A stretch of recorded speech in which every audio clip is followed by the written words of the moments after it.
Hammaga assalomu alaykum. 7,5 kilovat bilan shuncha suv chiqish imkoniyati borligini bilarmidingiz? Biz 200 diametrdan biz buni epladik. Assalomu alaykum hurmatli bog'bon akalar, fermer akalar va ko'l egalari. Qalaysizlar, yaxshimisizlar? Mana bugun biz Ulug'ayyom kunlaridan yana birida 200 diametrda suv chiqardik. Soatiga 400 tonna akalar. Ko'rib turibsizlar, joy qalay? Joyni boplashibdimi? Bu haqida qisqacha ma'lumot berib o'tib ketamiz. Bitta like bosib qo'yasiz, qizg'anmaysiz bilaman, bog'bonlar qizg'anch bo'lmaydi. Shuning uchun va chorva egalari ham barcha dehqonlar qizg'anch bo'lmaydi. Like bosib qo'yinglar, kommentariyada o'z fikrlaringizni qoldirasizlar. Xudo xolasa mana shu hozir ko'limiz bu tomonda 7 gektar, bu tomonda 10 gektar, 7,5 kilovat bilan podyomlari buni hammasini qisqacha ma'lumotini berib o'tib ketamiz.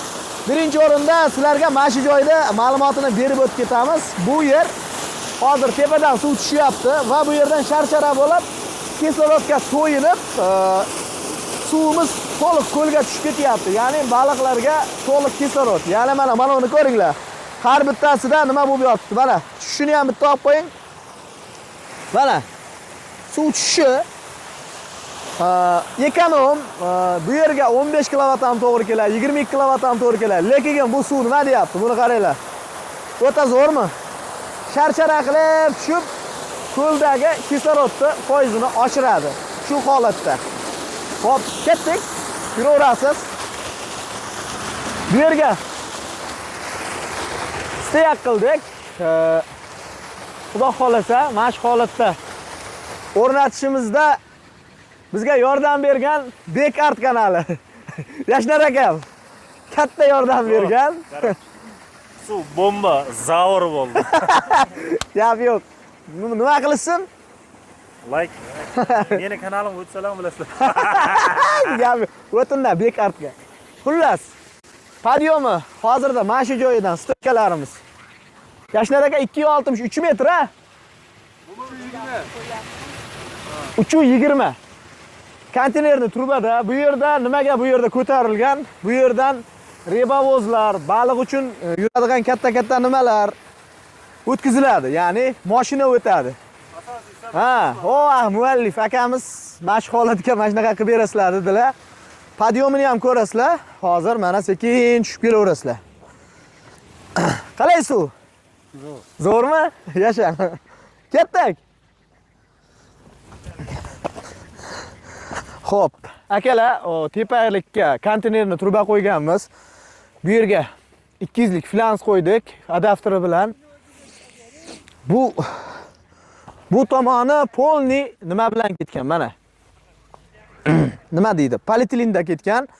O'sha o'zimizda polietilinda hali bu umuman nima bo'lgani yo'q, nasosimizda. Nima desam bo'ladi? To'liq tugamagan. Bu yerga yana bitta 22 kilovatlik nasos o'rnaydi. Xo'p, elektroshitlarimizni ko'ryapsizlar. Hamma narsalar joyida. Bu 22 kilovatga 160 amperlik puskatel qo'yganmiz. 7,5 kilovatga 32 amperlik ham yetadi bemalol. Bu esa u tomonga, ya'ni ko'llarga, boshqa joylarga tok ulashib berish uchun avtomat qo'shimcha qo'yib qo'yganmiz. Shetimizni ichlarini ham ko'rsatib qo'yasiz. Xudo xolasa hammasi joyida. Galdagilari xudo xolasa, kabellar umuman qizish yo'q. Suv sathi 2,5-3 metr pastda. Nasosimiz 2,5 metr chuqurlikda turibdi. Nela suv to'laydi, juda tartib bo'lyapti. E'tiborliroq bo'lishadi, sababi qurib qolishi mumkin.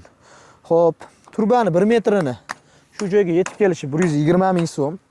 Pastdagi nasosimiz esa 640 dollarga yetib keldi. Visokopodyomli 7,5 kilovatli nasosimiz.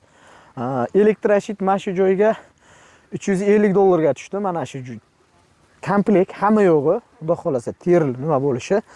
Bu yerga 300 metrdan 50 lik sip kelgan, ya'ni yana bitta qo'yganligimiz uchun doim 50 lik sip olamiz. Nasosni kuymasligi uchun mana shu sip kabellarga ham ancha ahamiyat beriladi. Sababi zavodniki bor, sexniki bor. Sexniki o'ta bardak. To'g'risi ishlatish tavsiya bermayman. Mana qaranglar.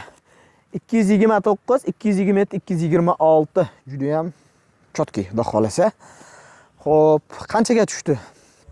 Endi hisobini olasizlar. Hozir 24 metr polietilenni 120 ming so'mdan metrini. Nasosimizni misol uchun suv ostida turishi, endi buni mana shu operator ukamiz tushib o'rnatib keldilar va suvni ko'rib turibsizlar. Tik balandligi mana shu oralig'i 7 metr. Uzoqligiga keladigan bo'lsak 33 metr. Mana shu holatda 7,5 kilovat bilan suv chiqyapti akalar. 7,5 kilovat bilan. Nima deysizlar? Zo'rmi?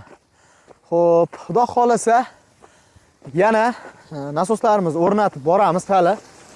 Sizlarga ulashib boramiz. Hammasini mana shu holatda o'rnaganini. Xudo xolasa zo'r o'tkazgan vaqtlarga rozi bo'lib qo'yasizlar.